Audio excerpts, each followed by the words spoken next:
እንዴት ሰው ታቦት እየታከከ ሊዞር ይችላል? እንዴት ሰው ታቦት እየታከከ እንዴት ይዞራል? እንዴት ይንቀሳቀሳል? ይሄ ሲሆንስ እንዴት ዝም እንላለን? ወይን የላቸውም የምትለው ከጓሮ አምጣ ነው ወይስ ምንድነው? ወይን የላቸውም የምትለው ከጓሮ አምጣ ነው ምንድነው? እስቲ እግዚአብሔር ያሳያችሁ። እንዴት ነው ገበያ አምጣ ነው? ብር የለው ታውቀዋለች ልጇን። ወይን ከማዲጋው ቀርታ አምጣ ነው የምትለው? የለውም። ስውራንና ቅዱሳን ብለን የምንጠራቸው ረቂቃኑ አባቶቻችን በልጃቸው በመምህር በዲያቆን ዮርዳኖስ አማካኝነት ታላቅ መልእክትን አስተላልፈዋል። አጭር መልእክት ለማድረስ ነው። መልእክቱ የኔ አይደለም፣ የማን እንደሆነ መልእክቱ ውስጥ ታገኙታላችሁ። ቤተክርስቲያን፣ ሀገራችን፣ ቤተክርስቲያናችን ያለንበት ሁኔታ ይታወቃል እና መልእክቱ ባጭር እንደዚህ ነው። ይሄውና ልጁ እግዚአብሔርን ይሄውና ልጁ እግዚአብሔርን ይሄውና ልጁ ልጅነቴን ሳልጨርስ ቅዱስ ቁርባን አልቀበልም ያለው ልጅ።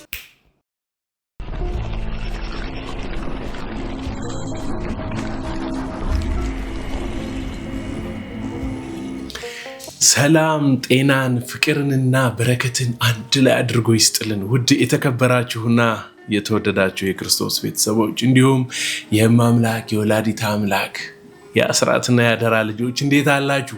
ደህና አላችሁ ወይ? ሰላም ናችሁ ወይ? ሰላም እግዚአብሔር ከእናንተ ጋር ይሁን። እኛ እጅግ በጣም ደህና ነን። ሁሉ ሰላም ነው። ሁሉ ፏፈሽ፣ ሁሉ አሸወይና ነው። እግዚአብሔር የተመሰገነ ይሁን። ይችን ቀን የሰጠን አምላክ ክብርና ምስጋና ይግባው። ያያችኋቸውን የተቀነጫጨቡ ቪዲዮዎችና እንዲሁም ያላያችኋቸውን ደግሞ መካሪ፣ ገሳጭ፣ አስተማሪ ናቸው ብለን ያሰብናቸውን ቪዲዮዎች ይዘን ወደ እናንተ ቀርበናል። እንግዲህ መጪው አብይ ጾም እጅግ በጣም ወደ ክርስቶስ የምንመለስበት ወደ ቤተ እግዚአብሔር የምንመጣበት ጊዜ ስለሆነ ደስ ብሎኛል። የምሬን ነው የምላችሁ። ከዚህ ውስጥ አንዱን ላሳያችሁ። ይሄን ቪዲዮ ተመልከቱልኝ እስኪ። ይሄን ቪዲዮ አይተን እንመለስ።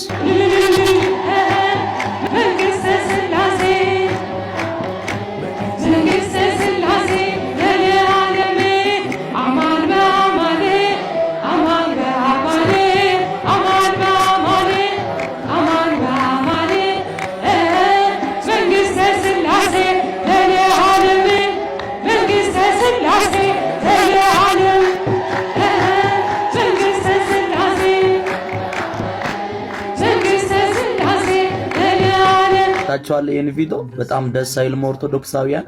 እስኪ ይሄን ቪዲዮ አይተን እንመለስ።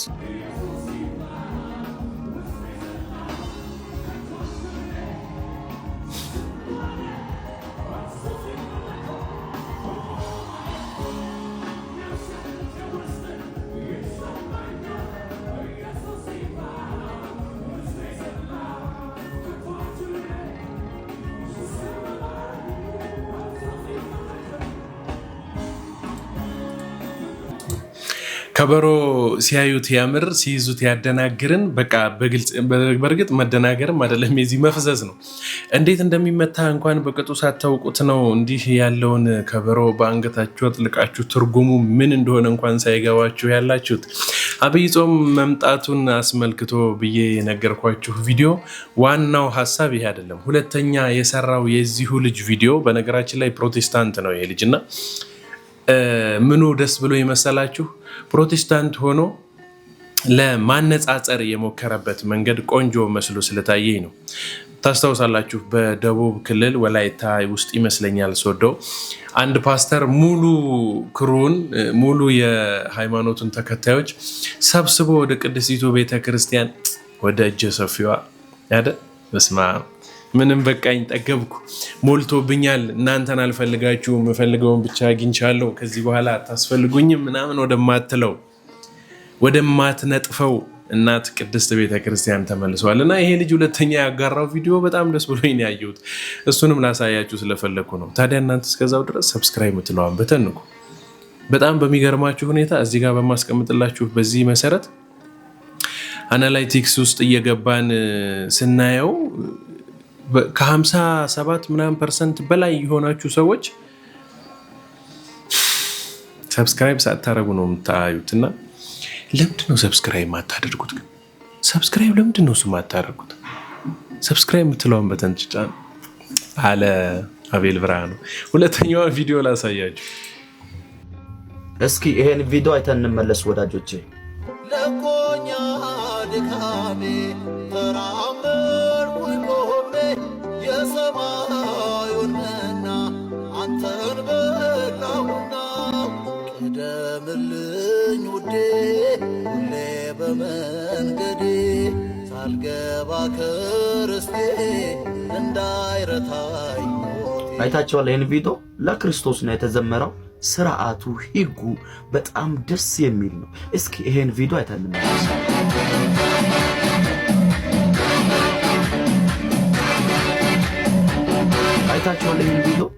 አይታችኋል ይሄን ቪዲዮ? እግዚአብሔር መድረክ ላይ እንደፈለገ ከሆኑ በኋላ ለምን ትላላችሁ?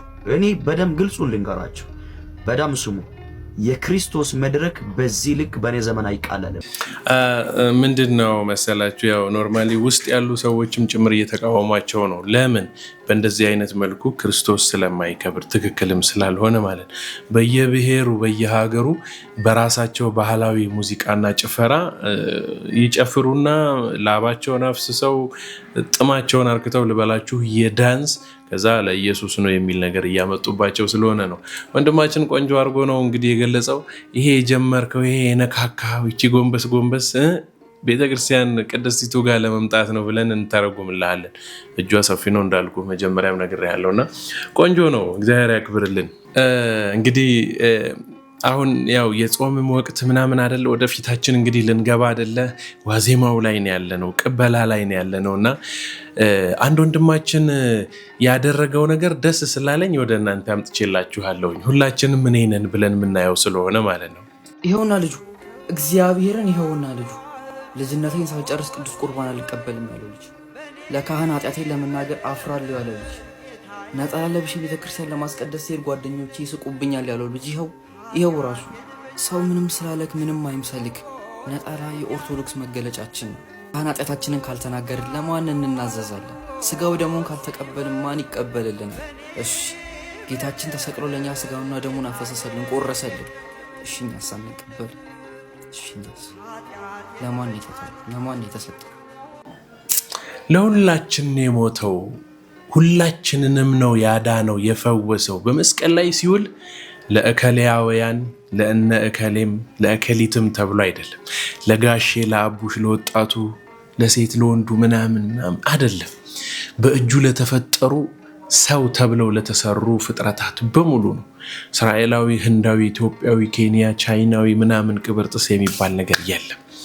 እርሱን የተፈተተ ያንን ስጋውን እንድንጎርስ እንድንበላው ፈቅዶልናል። የሚገርማችሁ ነገር የወለዱትን ሲስሙለት የደገሱትን የሰሩትን ሲበሉለት ይላል አይደል? የሀገራችን ሰው እንኳን እለት እለት ነው ቅድስት ቤተክርስቲያን ይህንን የምታደርገው። እለት እለት በተቀደሰበት ጊዜ ሁሉ ቅድስት ቤተክርስቲያን የክርስቶስ ስጋ ወደሙን ፈትታ ታቀርባለች። ግን ልክ ህፃናትና ሽማግሌ አዛውንት ናቸው የሚቀበሉት ከዚህ ነገር ተለይቷል እንደተባለ ሁሉ ልጆቻችንን አቅርበን አባቶቻችን እናቶቻችንን አቅርበን ሸፋፍነን ወደ ቤት ይዘን እንሄዳለን። የወጣቶቹ የኛ ጊዜ መቼ ነው? መቼ እንደምንሞት በምን አውቀ ነው በእውነት? ስለዚህ በተቻላችሁ አቅም ብትቆርቡ፣ ከቤተ ክርስቲያን ብትጠጉ፣ ንስሐ ብትገቡ እጅግ በጣም መልካም ነው። ታዩታላችሁ ህይወታችሁ ምን ያህል ተስተካክሎ የሆነ በቃ ደስ የሚል ላይፍ ውስጥ እንደምትኖሩ በእውነት ታዩታላችሁ። ምክንያቱም ያው ላስቀናችሁ እየሞከርኩ አይደለም። የምትቀኑ ካላችሁ ደስ ይለኛል። ቅኑ። እኛ የቆረብነው እንዴት ደስ የሚል ህይወት እየኖርን እንደሆነ ብታዩት ነው የምታውቁት። ብትቀኑ ደስ ይለኛል። ምክንያቱም እኛ የምንኖረውን ህይወት እንድትኖሩት ስለምፈልግ ማለት ነው። በዚህ ላይ አያይዞ አንድ መከራ የደረሰበት ሰው መምህሩ የተናገሩት ነገር ስለመሰጠኝ ወደ እናንተ አምጥቼዋለሁ። ተመልከቱት።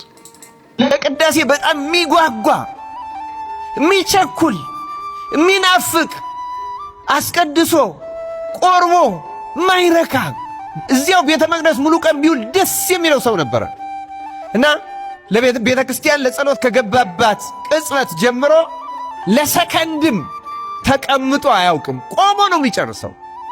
ከዚያ ሰይጣን በበጎ እግዚአብሔርን በዚህ ደስ በማሰኘቱ ቀናበትና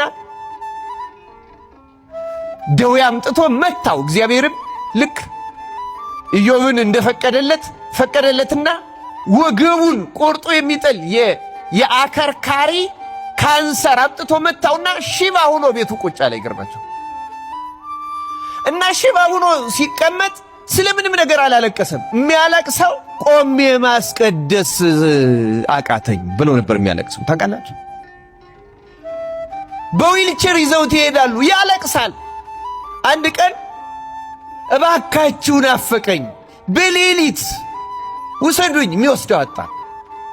በዊልቸር አድርገው በመኪና ወስደው ልክ ቅዳሴ ሊገባ ሲል የቤተ መቅደሱን ይህን ሳንቃውን ሄዶ እየተሳለመ እንባው እንኩት እያለ እየረገፈ እያለቀሰ ጌታ ሆይ ቆሜ ማስቀደስ አቃተኝ በኃጢአቴ ምክንያት። ተመልከቱ፣ ምን ነው እንዲህ አረከኝ አይልም የእግዚአብሔር ሰው። በኃጢአቴ ምክንያት ተመታው፣ ሰይጣን አሸነፈኝ፣ በኃጢአቴ ምክንያት እንዲህ ያለ ደዌ ገጠመኝ፣ እባክህን እንዴት ቆሜ ማስቀደስ በፊትህ እከለከላለሁ እያለቀሰ ስቅ እያለ ሲያለቅስ ቅዳሴ ሊገባ ልብስ ለብሶ ጸሎት ሊያደርስ የተሰየመው ካህን በጣም የሚሰቀሰቅ ድምፅ ሲሰማ ዞር ብሎ አየ። በዊልቸር ሆኖ ያ ቆሞ ሲያስቀድስ ሲቆርብ የሚያውቀው ሰው ያለቅሳል። ያ እንባው እየወረደ እየገፉ ያስገቡታል። ቅዳሴውን ከመጀመሩ በፊት ተንደርድሮ ሄዶ ጠየቀው፣ ምን ነው ምን አገኘ? እንዲህ ያለ ነገር ገጠመኝ፣ ይኸው ካንሰር ነው። አባቴ ሆይ እግዚአብሔር አዘነብኝ፣ ምን እንደበደልኩት እርሱ ያውቃል፣ እባክን ስለ ኃጢአት የማልድልኝ ያለ እንባውን ያረግፋል። ቤተ መቅደስ ሮጬ መጥቼ ከነ ኃጢአቴ እንኳን መቆም አልችላል፣ እነሆ ተመታው ያለ ሲያለቅስ ካህኑ እንዲህ አለው፣ አዘነለትና አንተ በሽተኛ ነህ፣ እዚህም መምጣት እንደዚህ ደክመህ አይጠበቅብህም። ሥጋውና ደሙን እኔ ቤትህ መጥቼ ለበሽተኞች በተፈቀደው ሥርዓት አቆርብሃለሁ፣ አሁን ወደ ቤትህ ሂድ አለው። የካህን ትእዛዝ ያከብራሉና ወጥቶ ወደ ቤቱ ሄደ። ቤቱ ሄዶ አልጋው ላይ አረፍ እንዳለ ወዲያው አሸለበው። በመሃል እመቤታችን ተገለጸችለት። በዚያው ቀን ተገልጻ ቅድም እያለቀስክ ወደ አንተ ቤት መግባት ተከለከልኩ በኃጢአቴ ምክንያት እያልክ የቤተ መቅደሱን ሳንቃ በሩን ስትስመው የሳምከው ዕቃውን ያንን እንጨቱን አይደለም ልጄን ነው የሳምከው አለችው እመቤታችን። ልጄን ጌታችን ኢየሱስ ክርስቶስ እሱን ነው የሳምከው። ሰይጣን ነው እንደዚህ ያደረገብህ። ልጄ ፈቅዶልሃል፣ ከዚህ በሽታ ፈውሷል፣ ይቅር ብሎሃል። ወደ ቤተ መቅደስ ምትጠማውን ምትጓጓውን እየሮጥክ ሄደህ ገስግሰህ ገብተህ ቆመህ አስቀድሰህ ቆርመህ መውጣት ፈቅዶልሃል ልጄ ተነስ ብላው ብድግ ሲል ድኖ አገኘው። እዩ ክርስቲያኖች፣ ይኸው መጠማት ምን እንደሚያደርግ እና ድኖ ተነስቶ እንደገና ወደ ቤተ መቅደስ ውሰዱኝ ብሎ ቅዳሴው ሳያልቅ ብሎ ወሰዱት። ይዞት ሄዶ ልክ እያለቀሰ የቤተ መቅደሱን በር የሳመባት ላይ ሲደርስ ካህኑ ደግሞ ምዕመናኑን አቁርቦ ጨርሶ እሱን ሊያቆርብ ሲወጣ እዚያችው በር ላይ ተገናኙ። ወደ ውስጥ ገብቶ ቆረበና እግዚአብሔር እናመሰገነ። ነገር ሁሉ ለበጎ ነው ብለን እንድናስብ የሚሆነው ዋናው ሐሳብ ይሄ ነው። ምንም ያህል ብንጸድቅ፣ ምንም ያህል ወደ እግዚአብሔር ብንቀርብ እመቤታችን ቅድስት ድንግል ማርያም ወላዲተ አምላክን እንደ ማነጋገር የሚያስደስት ነገር አለ? ይኸውላችሁ እኛ እንቅፋት ሲመታን ግራ እግራችንን ቀኝ እግራችንን ከመታን ዛሬ ቀኔ ብኩን ነው፣ በቃ ግራ እግራችንን ከመታን በቃ ዛሬ ቀኔን አበላሽችው። በትንሽ ነገር እኮ ነው። መከራ ትንሽ ችግር ስትደርስብን፣ ከስራ ስንባረር፣ ወይ የሆነ ነገር ሲሆን፣ ወይ የሆነ ሰው ሲያማን፣ ብቻ የሆነች ነገር ስትኖን ምርርርር ደስ አይልም። የዚህ ሰው ታሪክ ቆንጆ አድርገው ነው መምህሩም የተረኩልን። መምህር ብርሃን አድማስ አይደል? አዎ ቆንጆ አድርገው ተርከውልናል። ምን ልላችሁ ነው፣ እኔ ከዚህ ውስጥ የተማርኩት በመከራ ጊዜ ውስጥ በማመስገን እግዚአብሔር የሚሰጠን በጥቂቱ የታመኑትን በብዙ እሾማለሁ ያለውን ራሱን አውርዶ እንደሚያመጣው ተምሬበታለሁ። ስለዚህ ደስ ይበለን። እንደዛ ብናደርግ መልካም ነው ብዬ አስባለሁ። በሚመጣብንን ያለብንን ችግሮች አሁን ተማሪዎች፣ መምህራንም፣ ሰራተኞችም ስራ የሌለንም ሰዎች እግዚአብሔርን ስናመሰግን ካመሰገንነው ተነስቶ ይቆጥርልንና ይሰጠናል። ስለዚህ አመስጋኝ እንሆን። እግዚአብሔር የተመሰገነ ይሁን አይደል? እንቀጥል። እንዴት ሰው ታቦት እየታከከ እንዴት ይዞራል? እንዴት ይንቀሳቀሳል? ይሄ ሲሆንስ እንዴት ዝም እንላለን? ልንከበር እኮ አልመጣንም፣ ልናከብር ነው። ልንመለክ እኮ አልመጣንም፣ ልናመልክ እኮ ነው። አንዳንድ ጊዜ ዝም አቻ ሆነን ታቦቱ እንዳልሆነ ሲሆን ዝም እንላለን። ልንመለክ የመጣን ይመስል ይሄን እናስብበት። ለሀገር መጎዳት፣ ለድርቅ፣ ለጦርነት መዳረግ ይሄ ተደምሮ ሳይሆን ይቀራል። አባቶቻችን ለሀገር መጎዳት፣ ለሀገር መፍረስ፣ ለጦርነት፣ ለችግር፣ ለረሃብ፣ ለወረርሽኝ እነዚህ ነገሮች በመደማመር ይሆንን? ብፁዕ አቡነ ኤርምያስ የተናገሩት ከታቦቱ ፊት ቆመው ለሕዝበ ምእመናኑ ያስተላለፉት ድንቅ መልእክት እኔንም ስለነካኝ ነው ወደ እናንተ ማምጣትም ጭምር የፈለኩት። ክብረ በዓል ጠብቃችሁ፣ ንግስ ጠብቃችሁ የምትመጡ ሰዎች ታቦቱን በመንካት ታቦቱ ጋር በመጠጋት በረከትና ምሕረት አገኛለሁ ይቅር ይለኛል ብሎ ማሰብ ጅልነት ነው። የምሬን ነው ምላችሁ፣ ጅልነት ነው። ምክንያቱም በታሪክ እንደምናውቀው ታቦተ ሕጉ የተሸከሙት ሰው ደክሟቸው በአንድ ምክንያት ሊወድቁ ባዘመሙበት ሰዓት ታቦቱን ለመደገፍ እጁን አንስቶ የነበረው ያ ሰው ምድር ለሁለት ተከፍላ ነው የዋጠችው። በደንብ አስተውሉ። በልቡ እንኳን ያሰበው ቀናኤ ነገር ነበረ። ነገር ግን ስላልተፈቀደለትና ካህን ስላልሆነ መልካም በማሰብ እንኳን ያደረገው ነገር ምድር ተሰንጥቃ እንድትወጣ ሆኗል። በደንብ አስተውሉ። በተለይ ሴቶች እህቶቻችን፣ ሴቶች እናቶቻችን ከቤተ መቅደሱ ፊት ለፊት ከመንበሩ ከታቦቱ ፊት ላይ ትመጡና ምትሳለሙ አላችሁ። አረ ያሳፍራል። በእውነት ይሄ ከባድ ነው። እሺ እየሰማችሁኝ እንደሆነ በጣም እርግጠኛ ነኝ። በቲቪም በስልክም የምትመለከቱኝ በታብሌትም ያላችሁ ሰዎች በጠቅላላ በደንብ አስተውሉ። እየሰማችሁኝ ከሆነ ስሙ። የምትሰሙትን ደግሞ ወደ ተግባር ለመቀየር ሞክሩ። ድርቅ አትበሉ። ትክክል አይደለም ከተባለ አይደለም ነው። ለምንታ ከመጠባችሁ ደግሞ ኮሜንቱን ተጠቀሙበት። ለምን የሚል ጥያቄ አቅርቡ። ወይ ደግሞ በአጠገባችሁ ያሉ አብያተ ክርስቲያናት ውስጥ የሚያገለግሉ ሊቃውንተ ቤተ ክርስቲያን አበው ስላሉ እነሱን በትክክል በመጠየቅ ተረዱ። እኔ ብዙ ጊዜ እናቶች ጸበል መሰጠት ላይ፣ ጸበል መቀበል ላይ በቃ ካህኑ እንኳን ሲባርክ ያላችሁ ግፊ፣ በአምስቱ በኩል የተንጠለጠሉት ነገሮች ምን እንደሆኑ ግን ታውቃላችሁ? ልብሰ ተክህኖ ላይ ያሉት ክርስቶስን ወደ ግራና ወደ ቀኝ የጎተቱበት እኮ ምሳሌ ነው። ስለዚህ በየትኛው መስፈርት ነው እናንተ ልብሰ ተክህኖን በድፍረት መጎተት? ክርስቶስን እንደ ማንገላታት እኮ ነው። እና እንደው በተቻላችሁ አቅም በእውነት ስብከት አስመሰልኩት አይደል? ግን እንደው እዚህ ላይ ያላችሁ ሴቶች እህቶቻችን እባካችሁን እንዲህ ባታደርጉ መልካም ነው።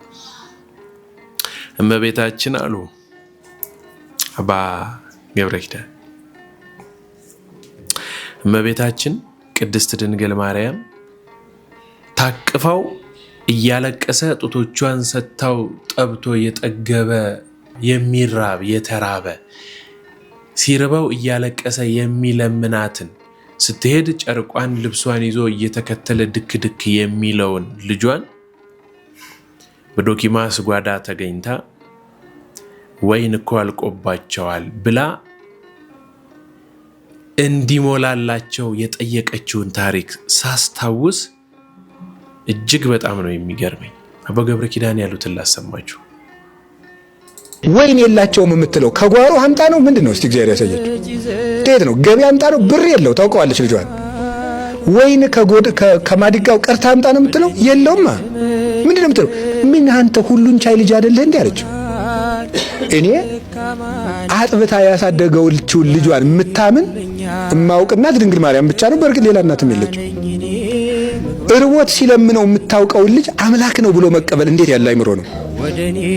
እርቦት ሲለምናት ያየችውን፣ ደክሞት ሲያለቅስባት ያየችውን አምላኬ ብላ የምታምን ልቧ እንዴት ያለ ትልቅ ነው! የእመቤታችን በእውነት እንደ ድንግል ማርያም ያለ ልብ ከምድርና ከሰማይ የሰፋ ልብ በምድር ላይ የለም። እና ለእመቤታችን ይሄ ምልጃ ምንትስ ምትሉ ተራ ነገር ነው። ከእግዚአብሔር ጋር መታረቅ ተራ ነው እያልኩ አይደለም። ትልቁ ነገሯ እግዚአብሔርን መምሰሏ ነው። ንጽህናዋ፣ ቅድስናዋ፣ የሚደነቅ እምነቷ። እንዴ ሔዋን እኮ ያየችውን አምላክ ነው ማመን ያቃታት። ያየችውን አምላክ ማለት እፍ ብሎ መንፈስ ቅዱስ ሲያሳድርባት፣ በገነት ሲያሰለጥናት፣ ድንቅ ድንቅ ነገሮች ሰርቶ ሲያሰማራት፣ ብርሃን ያለበሳትን ጌታ ነው ማለት ነው። እመቤታችን እኮ አምላክ ሰው ሆኖ አያውቅም። ከዚያ በፊት ሆኖ የማያውቅ ነገር ያመነች የመጀመሪያዋ እኮ ናት። ከዚያ በኋላ ያለው ሰው ቢያምንሳ፣ ደቀ መዛሙርቱሳ ጠጅ አይተው፣ እነገሌሳ የሆነ ነገር አይተው፣ እነገሌሳ የሆነ ነገር አይተው በባህር ላይ ሲሄድ አይቶት፣ ቅዱስ ጴጥሮስ እንኳን በባህር ላይ ሲሄድ አይቶት እኔም ልሞክረው አለ እና እሺ መሀል ላይ ሄዶ ሬ ነገር አጉል ነው አለ። መስጠም ጀመረ። አይቶ እንኳን ማመን አይተው ማመን ያቃታቸውን ግን እመቤታችን ሆኖ የማያውቀውን ተቀበለችው። ገና ሳትጸንሰው የኔ ልጅ ሁሉ ይቻልሃል እኮ አንተ ባዶ ቤት መሙላት ትችላለህ አለችው። አቀረበችለት እንደሚችል ታምን ነበርና እና የእመቤታችን ሞገሷንም ወስሉት ስምኪ በኀበ እግዚአብሔር። እንዴ አብርሃም በእግዚአብሔር ፊት እንዲሰማ ስደቱን ይዞ ይቀርባል። ሙሴ እንዲሰማ ስደቱን ይዞ ይቀርባል። ኢሳይያስ እንዲሰማ ትንቢቱን ይዞ ይቀርባል። ዳዊት እንዲሰማ መዝሙሩን ይዞ ይቀርባል። ድንግል ማርያም ድንግልናዋን ይዛ ትቀርባለች። እግዚአብሔር እመቤታችንን የሚሰማውን ያህል ሌላ ሊሰማ አይገባምም አይሆንምም። እሷን በሚሰማበት መጠን የእሷ ድምፅ ግርማ ያለው ነው። ስለዚህ ምልጃዋን ከንጹህ ዕጣን ይልቅ ያሸተዋል። የእመቤታችን የጸሎቷን መዓዛ ጸሎት ሁሉ በእመቤታችን ጸሎት ተቋጥሮ ሲሄድ በእግዚአብሔር ፊት ይሰለጥናል፣ ክብር ይሰጠዋል። ለንጉሥ የሚቀርብ ስጦታ በንጹህ ሳጥን እንደሚቀርበው ሁሉ ለእግዚአብሔር የምናቀርበውን ጸሎት ሁሉ በድንግል ማርያም ንጽህና ውስጥ ስንቋጥረው ያምርበታል። ውበት የሌለው ጸሎታችን እመቤታችን ይዛው ስትሄድ ውበት ያገኛል። ባዶ ነገራችን እመቤታችን ይዛው ስትቀርብ ክብር ያገኛል፣ መልክ ያገኛል፣ ጣዕም ያገኛል፣ መዓዛ ያገኛል። ምንም የሆነው ህይወታችን ማለት እንደዚያ ነው። ብዙ ባዶ የሆኑ አባቶችን፣ ብዙ ባዶ የሆኑ እናቶችን እመቤታችን ይዛ ቀርባ ባዶ እንዴ የበላይ ሰብ ቀዝቃዛ ውሃውን ከ78 ነፍሳት በልጣ አንተ ይደንቃል። ይሄ ማለት ምን ማለት ነው? እመቤታችን ይዛው ስትቀርብ ውሃ የጠጅነት ማረግ፣ የወይን ማረግ በክርስቶስ ፊት ያገኛል። እና ይሄን ቅዱስ ቄርሎስ ሲተረጉሙ ውሃውን ወይን አደረገው ማለት ክርስቶስ ምን ነገርን ማክበር ይችላል ማለት ነው ብሎ ነው የሚተረጉም። ማክበር፣ ግሎሪፊኬሽን፣ ከፍ ማድረግ፣ በጸጋ መግለጥ፣ ማብራት፣ ትልቅ ማድረግ፣ ይሄ የክርስቶስ ስራ ኃይል ነው። እመቤታችን ባዶን ነገር ልጇ ይዛው ስትቀርብ ትልቅ ይሆናል። እና ሰውን ራሱ ትልቅ ያደረገችው እኮ እመቤታችን በእግዚአብሔር ፊት ቀርባ ለሱ እናቱና በመገኘት ነው። የሰው ዘር መመኪያ ምንላት ለዚህ ነው። በእውነት የሰው ዘር መመኪያ አንዲት ልጅ ናት። የሰው ዘር መመኪያ 15 ዓመት ልጅ። ዛሬ ደግሞ የ64 ዓመት እናቱና ያረፈችው እናታችን ድንግል ማርያም እሷ የሰው ዘር መመኪያ የሰው ልጅ ውክልና ናት። ሰርጉን ወክላ በክርስቶስ ፊት የቆመች ማለት ቤተክርስቲያንን ወክላ በክርስቶስ ፊት የተገኘች ማለት ነው። በሰርጉ ውስጥ ስለ ወይኑ ማለቅ በክርስቶስ ፊት የቆመ ማንም የለም። መዓዛ፣ ጣዕም፣ መልክ ለሌለው ዓለም በእግዚአብሔር ፊት ሰው ሆና የተገኘች አንዲት ሰው ናት። እሷም ድንግል ማርያም ትባላለች።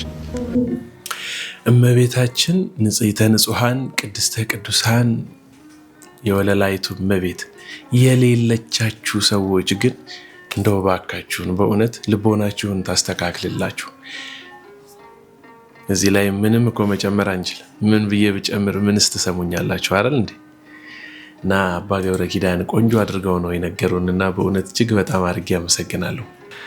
እንግዲህ አባቶቻችን በገሃድ በፊት ለፊት አንዳንድ ጊዜ መምጣት ሳይችሉ ወይም ደግሞ ሳይፈልጉ ይሆናልና በልጆቻቸው መልእክቶችን የማስተላለፍ ነገር አለ። ስለዚህ ከነዚያ መልእክት ከሚያስተላልፉባቸው ልጆቻቸው አንዱ የሆነው መምህር ዲያቆን ዮርዳኖስ ይህንን መልእክት ከአባቶቹ በመቀበል ለዚህ ትውልድ መልእክቱን ይዞ መጥቷል። በትኩረት እንድንሰማው እፈልጋለሁ። ጆሮ ሰጥታችሁ ስሙ። ወደ መምህሩ አጭር መልእክት ለማድረስ ነው። መልእክቱ የኔ አይደለም፣ የማን እንደሆነ መልእክቱ ውስጥ ታገኙታላችሁ። ያው ብዙ ሀተታ መስጠት አያስፈልግም። ያለንበት ጊዜ ቤተ ክርስቲያን፣ ሀገራችን፣ ቤተ ክርስቲያናችን ያለንበት ሁኔታ ይታወቃል እና መልእክቱ ባጭር እንደዚህ ነው። ጊዜው ከብዷል፣ የምታውቁት ነው። እንደ ሞኝ ምንም ሳንሰራ ኃጢአት እየሰራን ነገ የተሻለ ጊዜ እየጠበቅን ነውና ጥሩ ስለማይሆን አደራ ልንላችሁ እንወዳለን።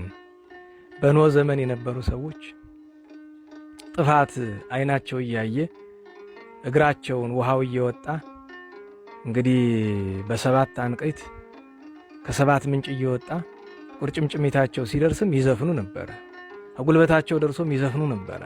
ወገባቸው ደርሶም ይዘፍኑ ያመነዘሩ ነበረ እና በእውነቱ እነሱን እየመሰልን ነው። ሰባ ሰዶምን ሰባ ትካትን በኖህ ዘመን የነበሩ ሰዎችን እየመሰልን ነው እና አባቶቻችን እናቶቻችን እውነተኞቹ እግዚአብሔር ያደረባቸው በጾም በጸሎት በለቅሶ የሚኖሩት እንደዚህ ይላሉ።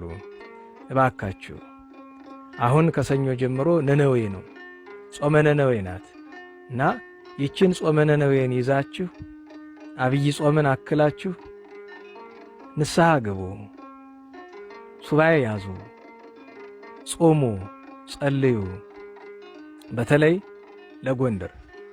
ጎንደር አካባቢ ላላችሁ ኦርቶዶክሳውያን በሙሉ ዣንተከል ዋርካ ፊት ለፊት ሰማዕታት አደባባይ ኢየሱስ ቤተክርስቲያን ፊት ለፊት ለብዙ ዘመናት ያልተቋረጠ ምህላ አለ። ጥቂት ሰው ነው የሚያደርስ።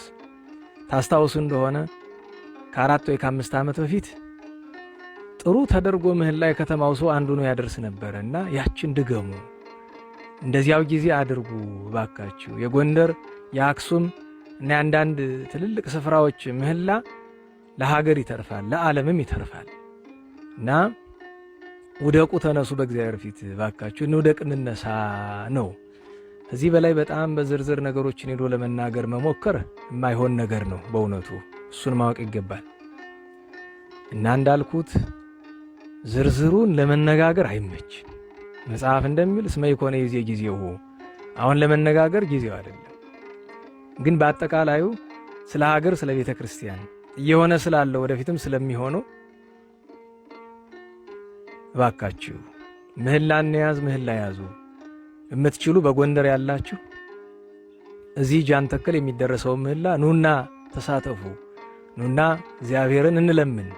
መቼም ጻድቃንን አንልም። ሁላችንም በድለናል፣ እኩል አጥፍተናል፣ እኩል በድለናል። ተባብረን መጽሐፍ እንደሚል በበደል እኩል ሆነናል እና ስለዚህ እናቶችም አባቶችም እህቶችም ወንድሞችም ሁላችንም መሄድ ምንችል ከምህላው እንሄድ፣ እማንችል ከቤታችን እንማለል። የቤት ሱባኤ ጥሩ ነው።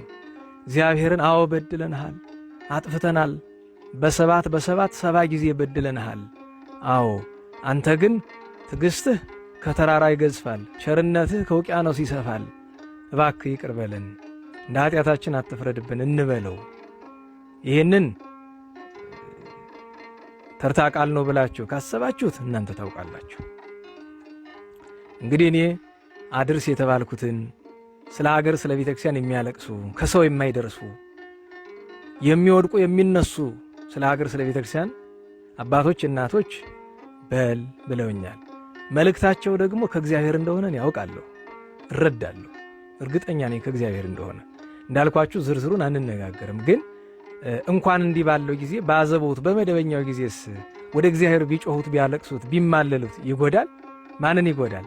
ለሀገርም ለወገንም ይጠቅማል፣ ለዓለምም በበጎ ይተርፋል እንጂ ምን ይጎዳልና። ስለዚህ ጎንደርና ዙሪያው ያላችሁ ቢቻላችሁ ወደ ምህላው መጣችሁ 12 ሰዓት ጠዋት ጀምራችሁ ከነነዌ ከጥር 25 ጀምሮ እንዘን እንጸልይ ብለዋል አባቶቻችን።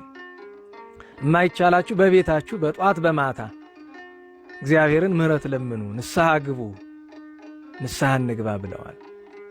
ግን የነነዌን 3ቷን ቀን ብቻ ሳይሆን 3ቷን ቀን ከቻልነ 7ቷን ቀን እስከ እሑድ ድረስ እንተጋና ከቻልነ ሳናቋርጥ የማይቻል ከሆነ ደግሞ የነነዌን ሰሞን እንተጋና ደግሞ ኋላ ደግሞ አብይ ጾም ሲገባ የካቲት 9ን ደግሞ ቢቻለን ሳናቋርጥ ቢሆን እና እችን ነገር አደራ እንደው ባካችሁ እግዚአብሔር ከፍርዱ ቸርነቱ ይቀድማል።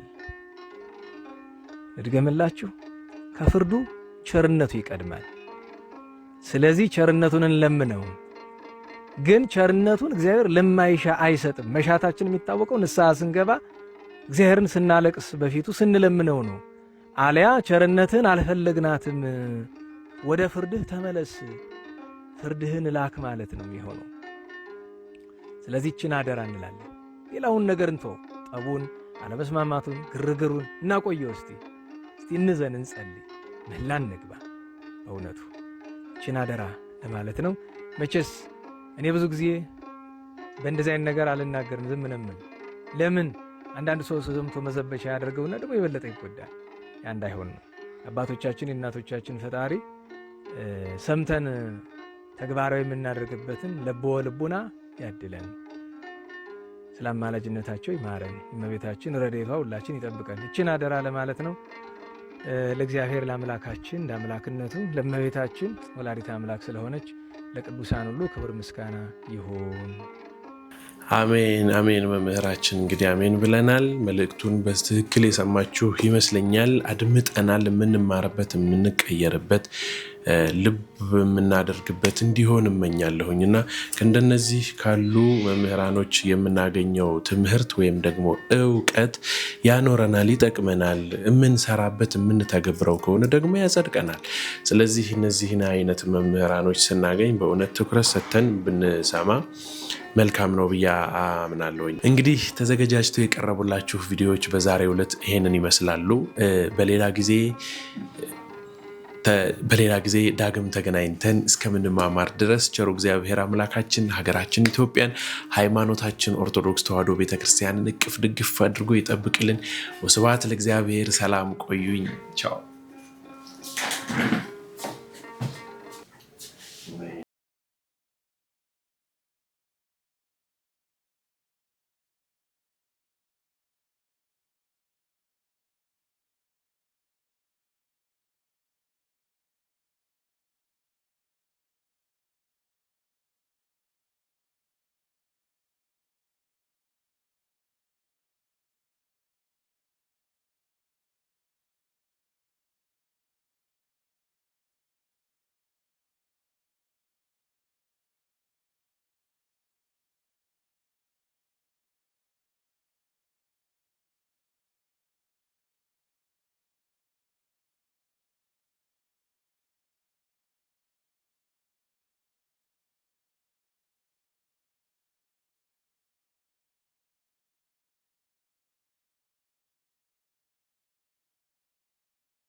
እንግዲህ አድማጭ ተመልካቾቼ በዛሬው ዕለት የተላለፈላችሁ ይሄንን ይመስል ነበረ መርሃ ግብሬ። ነገ በሌላ መርሃ ግብርና ወቅታዊ አዳዲስ በሆኑ ነገሮች ላይ ወደ እናንተ ተመልሼ እመጣለሁኝ። ስላደመጣችሁኝ እጅግ በጣም አድርጌ አመሰግናለሁ። እዚህ ድረስ ከሰማችሁ አይቀር ግን ሰብስክራይብ የምትለዋን በተን እዩና እስኪ እኔም አድርጌያለሁ ብላችሁ ኮሜንት አድርጉልኝ። እኔም ሰብስክራይብ አድርጌያለሁ ብላችሁ ቢያንስ ኮሜንት አድርጉ። የእውነቴን ነው የምላችሁ ከ57% በላይ የሆኑ ሰዎች ከ60 ምናምን እንደዛ በላይ የሆኑ ሰዎች የሚያዩኝ ቪዲዮ ስለሄደላቸው ነው እንጂ ቪዲዮን እየተከታተሉ አይደለም።